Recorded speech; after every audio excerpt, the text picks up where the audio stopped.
میں ذرا علی ظفر صاحب سے ایک اور سوال کروں. علی ظفر صاحب, ایک علیمہ خان صاحبہ نے جو گفتگو کی ہے اس سے ملتی جلتی گفتگو سہیل آفریدی صاحب بھی کر رہے ہیں. ذرا میں آپ کو سنوانا چاہ رہا ہوں وہ کیا کہہ رہے ہیں.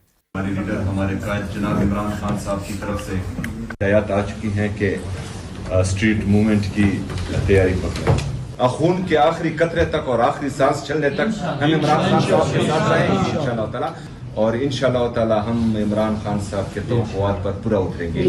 اچھا, یہ سہیل آفریدی صاحب نے جو گفتگو کی ہے اس میں آڈیو ٹھیک نہیں تھی, لیکن وہ کہہ رہے ہیں جی کہ عمران خان صاحب کی طرف سے ہمیں ہدایت آئی ہے کہ اسٹریٹ موومنٹ کے لیے تیار ہو جائیں.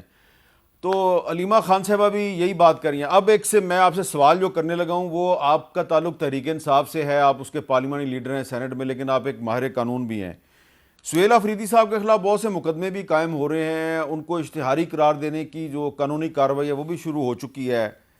تو 8 فروری جو ہے اس میں صرف 6 ہفتے باقی ہیں. آپ کو کیا لگ رہا ہے وہ 6 ہفتے نکال جائیں گے یا 6 ہفتے سے پہلے ہی ان کے ساتھ کچھ ہو سکتا ہے؟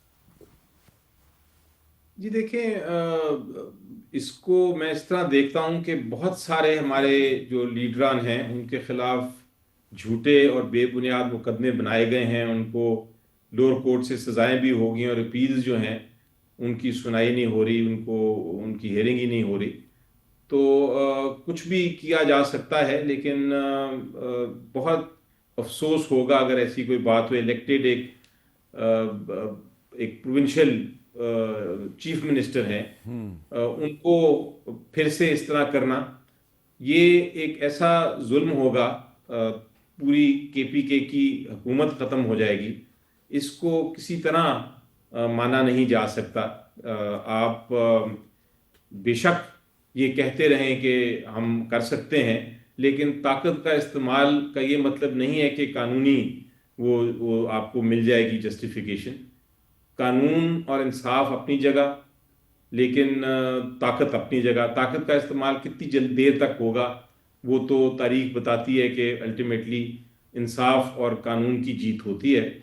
تو ہو سکتا ہے کہ وہ کچھ کرنے کی کوشش ایسی کریں, لیکن میری ایڈوائس یہی ہوگی کہ ایسا نہ کریں. اس سے بہت انتشار پیدا ہو سکتا ہے, اس سے چیزیں بہت آگے جا سکتی ہیں. جہاں تک تعلق ہے اس بات کا کہ احتجاج کرنے کا حق, پہیہ جیم کرنے کا حق, کال دینے کا لوگوں کو کہ احتجاج کرو, یہ آئینی حقوق ہیں.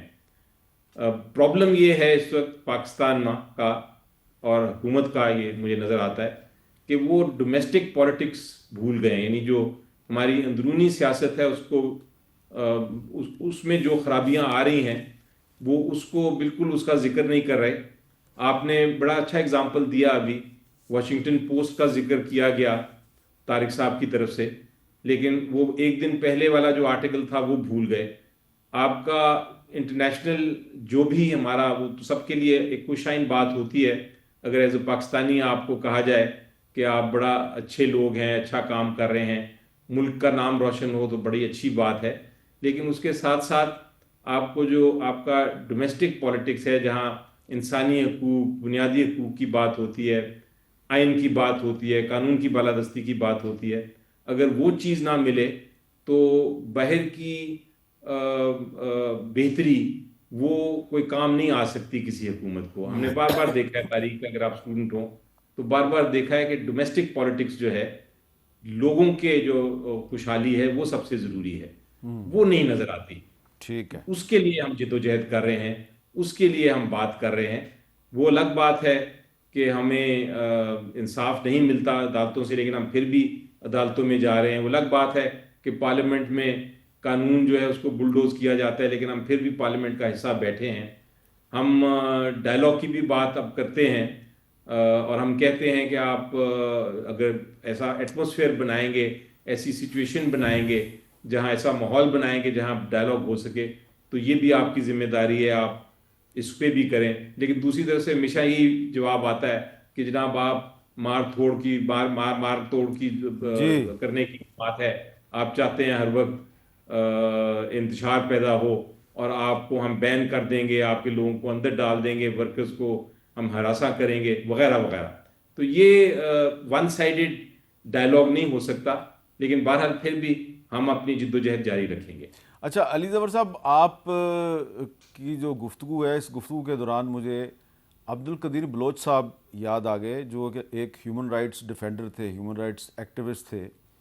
تو وہ جب نواز شریف صاحب پرائم منسٹر تھے تو وہ بڑا لمبا ایک لانگ مارچ کر کے کوئٹہ سے کراچی، کراچی سے پیدل چلتے ہوئے اسلام آباد آئے، اور ان کی نواز شریف صاحب سے ملاقات طے ہوئی، لیکن پھر وہ نہیں ہو سکی۔ پھر وہ بار بار کوشش کرتے تھے کبھی پی ٹی آئی کی حکومت سے کہ ملاقات ہو جائے، ڈائلاگ ہو جائے، لیکن ان کے ساتھ ہمیشہ پتہ نہیں کیا مسئلہ تھا کہ ڈائلاگ نہیں ہوتا تھا، اور پھر بعد میں وہ بھی پھر کافی انہوں نے بھی ایک انتہا پسندانہ موقف اختیار کر لیا۔ لیکن جب وہ ایک بالکل ایک ہیومن رائٹس ایکٹیوسٹ تھے تو ان کا کیا موقف تھا، میں آپ کو سنوانا چاہ رہا ہوں، اس لیے کہ ان کا 2 دن پہلے انتقال ہو گیا۔ تو ہم اپنے پروگرام میں جو لوگ انتقال کر جاتے ہیں اور انہوں نے اگر ہمارے پروگرام میں شرکت کی ہو تو ہماری ایک روایت ہے کہ ہم ان کا ایک کلپ سنواتے ہیں۔ ذرا سنیے انہوں نے کیا کہا تھا۔ میرے لڑکے کو جلیل ریکی کو 13 فروری 2009 کو گھر سے اٹھا کے لے گئے، اور 3 سال کے بعد اس کی مسخ شدہ لاش مجھے ملی، جس کہ اس کا بیٹا جو میرے ساتھ بیٹھا ہوا ہے بیورغ بلوچ، یہ اس وقت 3 سال کا تھا۔ مسخ شدہ لاش تھی، اس کی آنکھ بھی پوٹی ہوئی تھی اور ان کے 3 گولیاں لگی تھی۔ یہ 72 سال کی عمر میں اتنا لمبا سفر، یعنی پورا پاکستان پھر دیا آپ نے، 2800 کلومیٹر سفر کیا، کیوں کیا آپ نے اتنا لمبا سفر؟ اس لیے ہم نے کیا کہ ہم نے کہا شاید یہ بے حس گورنمنٹ جو ہے نا کچھ یہاں کے ہمارے مطالبات پورے کرے اور ہمارے لاپتہ افراد کی بازیابی کے لیے ہم سے کچھ رابطہ کرے، لیکن یہ نہیں کر پایا۔ اور یہ جو پروگرام کا کلپ میں نے آپ کو دکھایا، اسی پروگرام کے دوران اس وقت کے پرائم منسٹر نواز شریف صاحب کا مجھے میسج ملا تھرو ان کے پولیٹیکل سیکٹری کے کہ وزیر اعظم صاحب یہ پروگرام دیکھ رہے ہیں اور وہ کل ان کو ملنا چاہتے ہیں۔ ان کی ملاقات کا ٹائم بھی طے ہو گیا، لیکن اسی رات کو ان کو قدیر بلوچ صاحب کو اور ان کے ساتھ جو عورتیں اور بچے تھے ان کو اسلام آباد سے ڈپورٹ کر دیا گیا۔